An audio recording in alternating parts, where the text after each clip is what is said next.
The church of south India diocese of Medak holy trinity church Bollaram సమర్పిస్తున్న అనుదిన వాక్య ధ్యానాలను వీక్షిస్తున్న ప్రియమైన ప్రేక్షకులందరికీ మన రక్షకుడైన యేసుక్రీస్తు ప్రభుని అతి శ్రేష్టమైన నామమున మా హృదయపూర్వక స్వాగతం. ఈ పరిశుద్ధ మంగళవారం రోజు Jesus is questioned about his authority and Jesus answers in parables. యూదా మత పెద్దలు, పరిసయ్యులు, సద్దుకయ్యులు మున్నగువారు యేసుక్రీస్తు ప్రభుని అధికారాన్ని ప్రశ్నించుట మరియు ఎంతో జ్ఞానయుక్తమైన ఉపమానాల ద్వారా యేసు ప్రభు వారికి ఇచ్చిన సమాధానాలు అనే అంశాన్ని తెలుసుకుందాం. ఈ ఇతివృత్తంపై మన సంఘ సభ్యులు, ప్రియులు శ్రీమతి జె పద్మలలిత జనార్దన్ గారు మనకు సందేశాన్ని అందించక మునుపు యేసుక్రీస్తు ప్రభుని శిలువ శ్రమల గీతాన్ని విందాం.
అనుదిన దైవ ధ్యానాలకు స్వాగతం. యేసుక్రీస్తు పరిశుద్ధ నామములో మీకు అందరికీ శుభములు కలుగును గాక.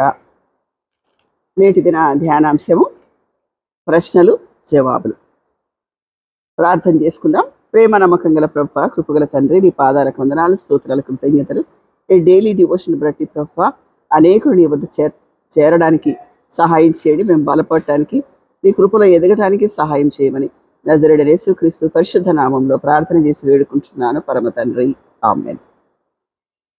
నేడు మనము మట్టల ఆదివారం ఆచరించాం. ఆదివారంన మట్టల ఆదివారం. యేసుక్రీస్తు తన పరిచర్య జీవితాన్ని మొదలుపెట్టిన తర్వాత పరిచర్య జీవితం మొట్టమొదటి రోజు నుండి కూడా అభ్యంతరాలు, ఆటంకాలు పరుస్తూ తన పరిచర్య సాగుతూ వచ్చింది. ఆయన పుట్టినప్పటి నుంచి ఆటంకాలు, అభ్యంతరాలు, తృణీకరాలన్నీ చూస్తుంటాం. ఈ పరిచర్య జీవితానికి వచ్చినాక మట్టల ఆదివారం రోజు జయప్రవేశం చేసినట్టుగా ఉంది, కానీ చాలా వేడుకగా చేసుకుంటాం. తర్వాత ఆ మట్టల ఆదివారం నుంచి వచ్చే ఆదివారం వరకు జరిగే ప్రతిరోజు పరిశుద్ధ వారంగా ప్రకటిస్తాం. ఆ పరిశుద్ధ వారంలో సోమవారం అంజూరపు చెట్టును శపించుట, మంగళవారం నాడు ప్రశ్నలు జవాబులు, బుధవారం మరియా అభిషేకము, గురువారము ఆ, యేసుక్రీస్తు ఆచరించిన ప్రభు వల్ల కార్యక్రమము, శుక్రవారం రోజు యేసుక్రీస్తును సిలువ వేసిన దినాలు మనం ఆచరిస్తాం. అందులో భాగంగా ప్రశ్నలు జవాబులు, ఎవరు ప్రశ్నించారు, ఎవరు జవాబులు చెప్పారు అనే మాట కొంచెం క్షుణ్ణంగా చూద్దాం. యేసుక్రీస్తు అధికారాన్ని గురించి రాజకీయపరమైన, వేదాంతపరమైన, న్యాయశాస్త్ర సంబంధమైన అనేక ప్రశ్నలు యూదా మత పెద్దలు యేసుక్రీస్తును అడగడం, వాటికి దేవుడు సమయోచితంగా సమాధానం ఇవ్వడము మంగళవారం జరిగిన ప్రధాన ఘట్టాలు. ఎవరి శాస్త్రులు, పరిసయ్యులు, సద్దూకైలు, జెలోతీయులు, హేరోదీయులు అని 5 తెగల వారు ఉన్నారు. వీళ్ళు బబులోన్ చెరపట్టిన తర్వాత వీళ్ళు విడిపోయి ఆయా స్థలాల్లో ఉన్నారు. వీళ్ళు కూడా ఇశ్రాయేలీలే. శాస్త్రులు, పరిసయ్యులు, సద్దూకైలు, జెలోతీయులు వీరు అడిగిన ప్రశ్నలు ఎలాంటి ప్రశ్నలు అడిగారు యేసుక్రీస్తును? మొట్టమొదటి ప్రశ్న అధికారిక ప్రశ్న, రెండవ ప్రశ్న రాజకీయ ప్రశ్న, మూడవ ప్రశ్న వేదాంతపరమైన ప్రశ్న, నాలుగవ ప్రశ్న తర్క సంబంధమైన ప్రశ్న, ఐదవ ప్రశ్న యేసుక్రీస్తు కౌంటర్ క్వశ్చన్ అడిగాడు అనమాట. ఈ 5 నుంచి కొంచెం డీటెయిల్గా కాకుండా సంక్షిప్తంగా చూసుకుందాం. అధికారిక ప్రశ్న మార్కు సువార్త 11వ అధ్యాయం 27వ వచనం నుండి 33 వరకు చూద్దాం. వారు యెరూషలేముకు తిరిగి వచ్చి ఆయన దేవాలయంలో తిరుగుచుండగా ప్రధాన యాజకులను, శాస్త్రులను, పెద్దలను ఆయన యొద్దకు వచ్చి, నీవు ఏ అధికారం వల్ల ఈ కార్యములు చేయిస్తున్నావు? ఏ అధికారం వల్ల ఏం కార్యం చేశాడు? ఆయన యెరూషలేము మందిరానికి వచ్చి గువ్వలమ్ము వారి బలలని పడద్రోసి అక్కడ జరుగుతున్న క్రయ విక్రయాల్ని వాటిని దేవుడు ఏం చేశాడంటే దాన్ని ఖండించాడు. దానికి ఎలా చేశాడు, ఏం అధికారం అని అడుగుతున్నమాట. దేవుడు ఏం అడిగారు వీళ్ళు? అధికారాన్ని ఏ అధికారంతో చేశామంటాడు. దేవుడు అక్కడ ఉన్న దేవాలయాన్ని, యెరూషలేము దేవాలయాన్ని శుభ్రం చేస్తూ ఏం చేశాడంటే అక్కడ పశువులను వెళ్ళగొట్టడం వలన మొదలైందనమాట ఈ ప్రశ్న. ప్రధాన యాజకులు సహింపలేకపోయినారు ఇది. అప్పుడు ఏం అడిగారంటే, చూడండి, దేవాలయానికి ఎవరొచ్చి మాట్లాడాలంటే మతపరమైన తర్ఫీదు ఉన్నవాళ్ళు, రబ్బీల పాఠశాలలో చదివిన వారు, తర్వాత సమాజ మందిరపు అధికార పత్రాన్ని కలిగి ఉన్నవారు మాత్రమే దేవాలయంలో మాట్లాడగలుగుతారు. రబ్బీల పాఠశాలలో చదవాలా, సమాజ మందిరపు అధికార పత్రాన్ని కలిగి ఉండాలి. అచ్చి వారికి మాత్రం అర్హత ఉంటుంది. అయితే ఈ ప్రశ్నకు యేసయ్య మరో ప్రశ్న ఎదురుగా సంధించాడు. అయితే మీరు అడిగారు ప్రశ్న కరెక్టే, నేను దానికి మీకు జవాబిస్తాను. ఏ ప్రశ్న అడిగారు? నువ్వు ఏ అధికారంతో ఈ కార్యములు చేశావు? అంతకుముందు మంటల ఆదివారం రోజు చేసిన కార్యక్రమాలన్నింటినీ వీళ్ళు నిలదీసి అడిగారన్నమాట. ఈ ప్రశ్నకు యేసు మరొక ప్రశ్న అడిగారు. యోహాను బాప్తిసము పరలోక సంబంధమైందా, లేకపోతే ఎలాంటిది అని అడిగాడు. అయితే యూదులు యోహాను ప్రవక్తగా అంగీకరించారు. అంటే ఆయన ద్వారా బాప్తిసం పొందిన యేసుక్రీస్తును కూడా వాళ్ళు ప్రవక్తగా అంగీకరించారు. కాబట్టి ఏమనుకుంటున్నారు వీళ్ళు? పరలోకం నుండి వచ్చింది అని అంటే ఒక కష్టం. ఏ అధికారంతో యేసుక్రీస్తుకు బాప్తిసం ఇచ్చాడు యోహాను అంటే ఆయన ప్రవక్త కాబట్టి బాప్తిసం ఇచ్చి యోహాను యేసుక్రీస్తుకు బాప్తిసం ఇచ్చాడు. పరలోక నుండి అధికారం పొందినట్లే అవుతుంది కనుక ఏం చేశారంటే దానికి జవాబు మాకు తెలియదు అన్నారు. ఆయనకు జవాబు తెలియదు అన్నారు. ఇక్కడ చూడండి, మనుషుల వల్ల కలిగిందని చెప్పుదుమా అని తమలో తాము ఆలోచించుకొని వారు అందరు యోహాను నిజంగా ప్రవక్త ఎంచిన గనక ప్రజలకు భయపడి ఆ సంగతి మాకు తెలియదని యేసుకు ఉత్తరం ఇచ్చింది. అందుకు యేసు, ఏ అధికారం వలన ఈ కార్యములు చేసిన అది నేను మీతో చెప్పను. నేను నా ప్రశ్నకు జవాబు చెప్పలేదు కాబట్టి నేను మీ ప్రశ్నకు కూడా జవాబు చెప్పను అంటున్నాడు. అంటే ఏంటి? అధికారం ప్రశ్నిస్తే ఆయన జవాబు చక్కగా సమయోచితంగా చెప్పాడు. దానికి 2 ఉపమానాలు కూడా చెప్పారు. ఒకటి, దుర్మార్గమైన ద్రాక్ష తోట గుత్తదారులు, మత్తయి సువార్తలో ఉన్నది. తర్వాత ఇంకొక ప్రశ్న పెండ్లి విందు గురించింది కూడా చెప్తాడు. ఆ పారబుల్స్ ఉపమానాలు చెప్తూ ఉంటాడు అనమాట. తర్వాత 2వ ప్రశ్న రాజకీయ ప్రశ్న. మత్తయి సువార్త 22వ అధ్యాయము, తర్వాత మార్కు సువార్త 12, 13 నుంచి 17. ఇది చూద్దామండి. మత్తయి సువార్త, మార్కు సువార్త 12వ అధ్యాయం 13 నుంచి 17 వరకు. వారు మాటలలో ఆయనను చిక్కుపరచవలని పరిసయ్యులను, హేరోదీయులను కొందరిని ఆయన యొద్దకు పంపిరి. వారు వచ్చి, బోధకుడా, నీవు సత్యవంతుడవు, నీవు ఎవరిని లక్ష్యపెట్టని వాడవని మేము ఎరుగుదము. నీవు మోమాటం లేని వాడవై దేవుని మార్గం సత్యముగా బోధించువాడవు. కైసరుకు పన్నించడం న్యాయం కాదా? ఇచ్చేదమా ఇయ్యకుందమా అని ఆయనను అడిగి ఆయన వారి వేషధారణ ఎరిగి వారు నన్ను ఎందుకు శోధించుచున్నారు? ఒక దేనారం నా ఎద్దకు తెచ్చి చూపుడని వారితో చెప్పాను. వారు తెచ్చిరి. ఆయన ఈ రూపమును పై వ్రాతవి ఎవరివని అడగగా వారు కైసరివి అని. అందుకు యేసు, కైసరివి కైసరివి, దేవునివి దేవునివి. ఎంత చక్కగా చెప్పాడండి. ఒక దేనారం తీసుకురా. ఏమైనా ఫస్ట్ ఏం అడుగుతున్నాడంటే, నువ్వు సత్యవంతుడవు, ఇది అంగీకరించారు. తర్వాత నువ్వు ఎవరిని లక్ష్య పెట్టవు, అంటే నువ్వు నిజాయితీపరుడివి గనక నువ్వు ఎవరి లక్ష్య పెట్టవు అంటే కేర్లెస్ అని కాదండి, అంటే తను నీతిపరుడు గనక ఆ మాట అడుగుతున్నాడు. నీవు ఎవరిని లక్ష్య పెట్టవు అని మేము ఎరుగుతాం. నువ్వు మోమాటం లేనివాడు, ఉన్నది ఉన్నట్టుగా మాట్లాడేవాడు. కాబట్టి ఒక మాట చెప్పండి, కైసరుకు పన్నించడం న్యాయమా? ఇయ్యకుందుమా అంటే అప్పుడు ఒక దేనారం, ఒక కాయిన్ తీసుకున్నాడు. తీసుకొని ఏమంటుండంటే, ఈ రూపం పై వ్రాత ఎవరి అని అడగగా కైసరివి అని. అందుకు యేసు, కైసరివి కైసరుకు, అంటే గవర్నమెంట్కి చెల్లించాల్సిన పన్ను గవర్నమెంట్కి, రోడ్ ట్యాక్స్, ప్రాపర్టీ ట్యాక్స్, ఏవేవైతే ట్యాక్సెస్ ఉంటాయో అది గవర్నమెంట్కి చెల్లించాలా. గవర్నమెంట్ కూడా అందరిలాగా మనం కూడా పౌరులమే, గవర్నమెంట్కి మనము అధికారానికి లోబడి ఉండాలి. తర్వాత ఇంకొకటి ఏంటంటే, దేవునికి ఇవ్వాల్సిందంటే దేవుని నీ ఎడల చేసిన కృతజ్ఞతకు, దేవుని నీ ఎడల చేసిన మేళ్లకు ఉపకారాలకు కృతజ్ఞత చెల్లించాలా, స్వేచ్ఛార్పణలు అర్పించాలా, తర్వాత కానుకలను అర్పించాలా. దేవుడికి ఇవ్వాలా, తర్వాత గవర్నమెంట్కి కూడా గవర్నమెంట్కి ఇవ్వాలా. గవర్నమెంట్కు ఇవ్వకూడదని చెప్తాడేమో అని ఆశపడ్డారు, కానీ వాళ్ళ ఆశ భంగమైంది.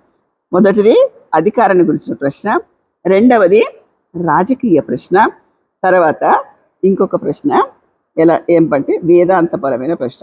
రోమాపరత్వం విషయం చేతైతే యూదామతములో విషయంలో అయినా కూడా ఎలాంటి జవాబిస్తారు? మతాన్ని ఒకవేళ ధిక్కరిస్తే ఎక్కడైనా ఉద్దేశం ఏంటి? చిక్కు పడగొట్టాలా, చిక్కించుకోవాలి ఆయన, అంటే మాటల చేత ఎక్కడైనా తప్పు దొరుకుతుందేమో అని ఆయన నేరస్థాపన చేయడానికి చాలా వెతుక్కుంటూ వచ్చారు. కాబట్టి ఇక్కడ ఆయన ప్రశ్నకు జవాబు సరిగ్గా దొరికింది. మూడో ప్రశ్న వేదాంతపరమైన ప్రశ్న. మార్కు సువార్త 12వ అధ్యాయం 18 నుంచి 27 వరకు. మార్కు సువార్త 12వ అధ్యాయం 18 నుంచి చూడండి. పునరుద్ధానం లేదని చెప్పి సద్దూకయ్యులు అతని యొద్దకు వచ్చి, బోధకుడా, తన భార్య బ్రతికి ఉండగా ఒకడు పిల్లలు లేక చనిపోయిన ఎడల. ఇది పునరుద్ధానం నమ్మని తెగ అడుగుతున్నమాట. వాళ్ళు పునరుద్ధానం కానీ, దూతలు ఉన్నారని కానీ, మరణం తర్వాత జీవితం ఉందని కానీ నమ్మని వారు. ఎవరు వీళ్ళు? సద్దూకయ్యులు. ఏంటంటే వీళ్ళది మరణాంతరం జీవితం ఉంటుందని నమ్మరు. అలాంటి వాళ్ళు అడుగుతున్నారు అనమాట. ఎలాగా? వాళ్ళు దేవదూతలను అంగీకరించరు, కానీ ఒక అతను ఆ భార్య చనిపోయిన తర్వాత వరుసగా 7 వాళ్ళ అన్నదమ్ములు పెళ్లి చేసుకుంటారు. ఎవరికి పిల్లలు కలగరు. ఆ స్త్రీ కూడా చనిపోతుంది. 7 పిల్లలు లేకపోతే చివరకు ఆమె కూడా చనిపోయింది. మార్కు సువార్త 12వ అధ్యాయం 24వ వచనంలో ఒక మాట ఉంటుంది, మీరు లేఖనములను కానీ దేవుని శక్తిని కానీ ఎరగక పోవుట వలనే పొరబడుచున్నారు. ఇది నాటికి నేటికి హెచ్చరిక. ఆనాడు ఉన్న యూదులకు, ఆనాడు ప్రశ్నించిన సద్దూకయ్యులకు, హేరోదీయులకు మాత్రమే కాదండి. ఏంటంటే, మీరు లేఖనంలో పరిశీలిస్తే, మీరు దేవుని శక్తిని ఆశ్రయిస్తే ఇలాంటి జవాబులు, ఇలాంటి ప్రశ్నలు వెయ్యరు అంటున్నాడు దేవుడు. అంటే అక్కడ ఒక హెచ్చరిక చేశాడనమాట. నేడు కూడా మనము దేవుని శక్తిని ఆశ్రయించకుండా, లేఖనాన్ని పరిశోధించకుండా కొన్నిసార్లు మన ప్రశ్నలు వస్తాయి. ఒకసారి ప్రశ్న వచ్చిందంటే 2 కారణాలు. జాగ్రత్తగా చదివితే అర్థం కాకపోతే ప్రశ్నలు రావచ్చు. కొన్నిసార్లు ఆ దేవుని శక్తిని ఎరగకపోతే కూడా వస్తాయని ఇందులో మనకు తెలుస్తుంది. ఇది ఒక హెచ్చరిక. వారు మృతులలోని లేచినప్పుడు పెళ్లి చేసుకొనరు, పెళ్లికి ఇయ్యబడరు, కానీ పరలోకమందున దూతల వలె ఉందరు. అయితే సద్దూకయ్యులు మీరు నమ్మరని ఏం చెప్పలేదు, కానీ మీరు లేఖనాన్ని పరిశీలించలేదు. కాబట్టి ఈ దేవుడు ఎలాంటి దేవుడు అంటే, ఆయన సజీవులకును మృతులకును దేవుడు. ఆయన మత్తయి సువార్త 22వ అధ్యాయము 33వ వచనం. మత్తయి సువార్త 22వ అధ్యాయము 33వ వచనం. అది చాలా చోట్ల కూడా ఉంది.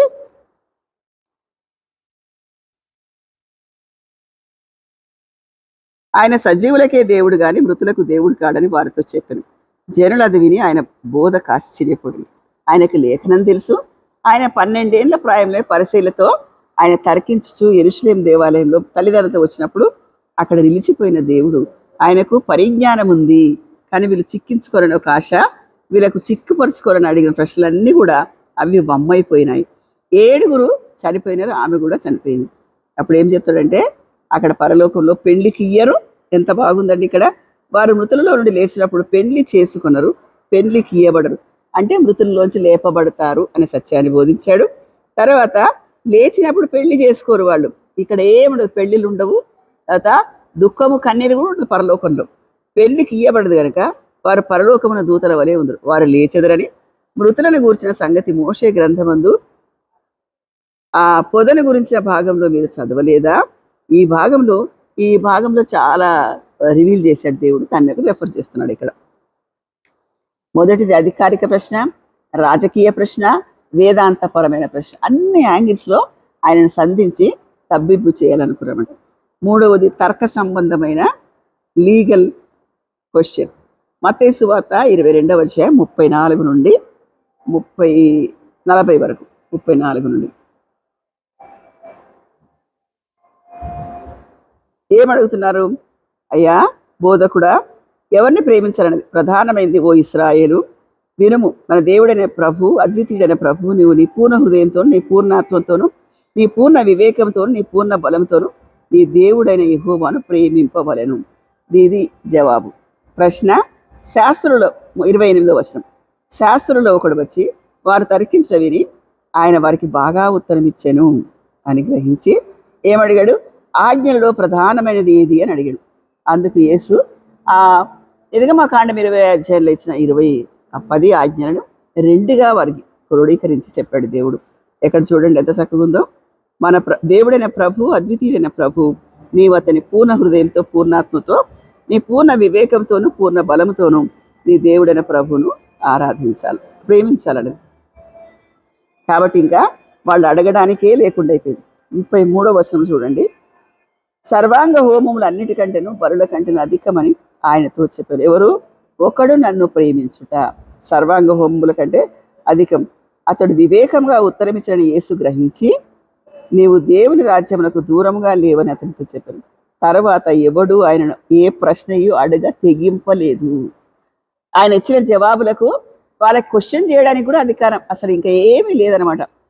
అధికారం గురించి అడిగారు, రాజకీయం గురించి అడిగారు, వేదాంత పరంగా అడిగారు, తర్కంగా కూడా అడిగితే అన్ని యాంగిల్స్లో సమయోచితమైన జవాబులు ఇచ్చి ఆయన ప్రజ్ఞకు ఆశ్చర్యమైనారు. అయినా వాళ్ళ లోపల ద్వేషం మాత్రం పోలేదు.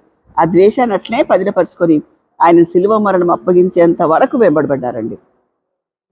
ఇక చివరి ప్రశ్న, క్రీస్తు తిరుగు ప్రశ్న వేశాడు. కౌంటర్ క్వశ్చన్ ఏంటంటే, ఏ ప్రశ్న అడగటానికి వాళ్ళకు తెగింపు లేదు. కానీ 22వ అధ్యాయం అదే మత్తయి సువార్త 41వ వచనం, 41వ వచనము నుండి 46వ వచనం వరకు. మత్తయి సువార్త 22వ అధ్యాయము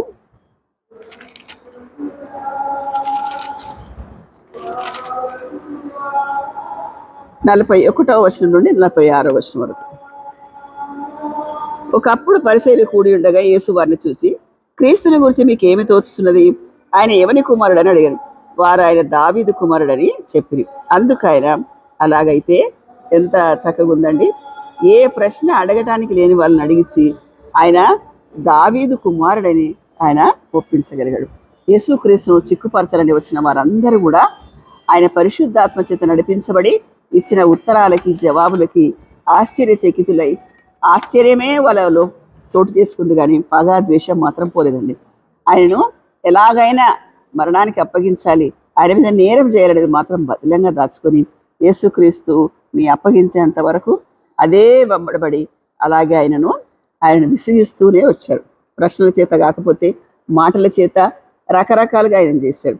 ఈ ప్రశ్నించిన వారందరూ కూడా వాళ్ళకు 5 తెగలవారు: శాస్త్రులు, పరిసయ్యులు, సద్దూకయ్యులు, జెలోతీయులు, హెరోదీయులు. అధికారిక ప్రశ్నకు జవాబిచ్చాడు, రాజకీయపరమైన ప్రశ్నకు జవాబిచ్చాడు, వేదాంతపరమైన ప్రశ్నకు జవాబిచ్చాడు, తర్కానికి సంబంధించిన దానికి జవాబిచ్చాడు.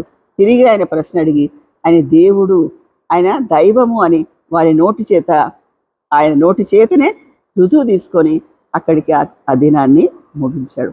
కాబట్టి ప్రతి సంవత్సరం మనం వింటూ ఉంటాం.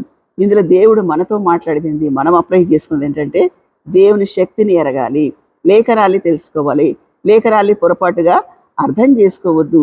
తర్వాత చాలా ఉపమానాలు ఉంటాయి అందులో. తర్వాత గుత్తదారులది, దుర్మార్గపు ద్రాక్ష తోట యజమాని గురించి చాలాసార్లు మనం విన్నాం కాబట్టి ఇప్పుడు ప్రస్తావించట్లేదు. అందులో కూడా యేసుక్రీస్తు ఛాయలు ప్రత్యక్షతలు కనిపిస్తాయి.